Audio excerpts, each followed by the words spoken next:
Okay, so the roof is on and the cladding's on. Oh, hello Lila. Are you watching? Yeah. No. Oh. Anyway, we need to make sure that it's waterproof between the roof and the cladding. So I'll show you what I mean. So if we come up here, at the moment we've got this gaping hole where the cladding comes up to the roof. Normally you'd have a soffit or something like that on a house, normal house. So we need to waterproof that gap. From experience, I know that when you're driving, towing, you normally tow in the rain, leaving a campsite or heading home, and it's normally raining, and you can imagine the rain will just drive up in here. So I've got a few different flashings that I'm going to use to waterproof this area here. So we'll show you how we do that. So this is the flashing that I've had folded up. It is 80 mils by 200 mils. The idea of this is that the roof will sit on top of this piece of flashing with the building paper and then the roof on top. And then I've got these foam strips, and I'll show you how they work. So pop that one out. And that's going to sit on top of the building paper, which is sitting on top of the flashing, and then the contour of the roof will sit nicely over here. I'll put the screws through the foam and into it's got to go through the steel and into the purlins again. So, but that's no biggie. So that's the job for the moment. So you just got to take all these screws off again.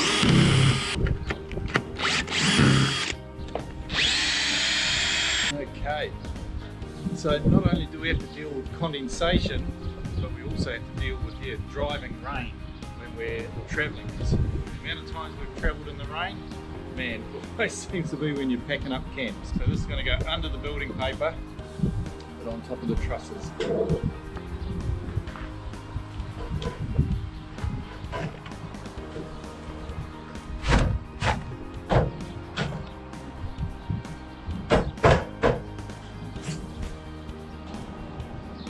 Okay, so that's it there.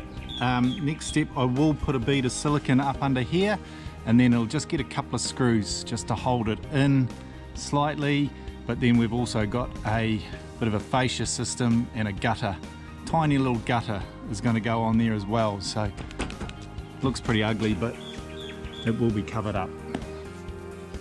So my foam pieces are going to go in here. It's a bit of a catch. You've got condensation to deal with, but I've also got a lot of driving rain if we travel in the rain. So the condensation is the least of my worries, to be honest.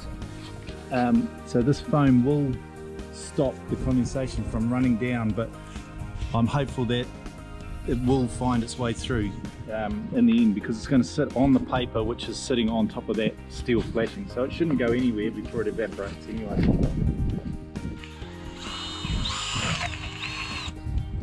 Now I've got to go through that steel again and hopefully back into the old hole. Yeah, that's good.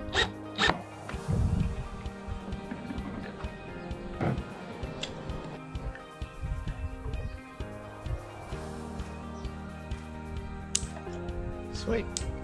So this flashing will also help hold the trusses down, because it's connected to the walls here as well as, you know, connecting the trusses, so it'll help stop anything from being lifted off.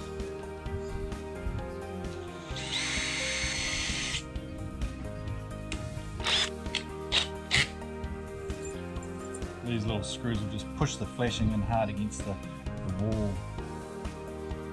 Don't need many.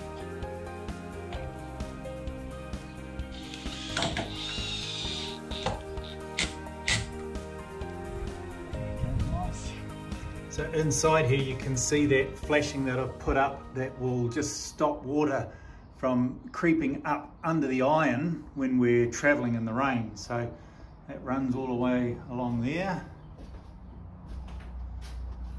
Top story as well. So yeah, that's another step done. So thanks so much for watching, guys, and keep tuned as we carry on doing the painting.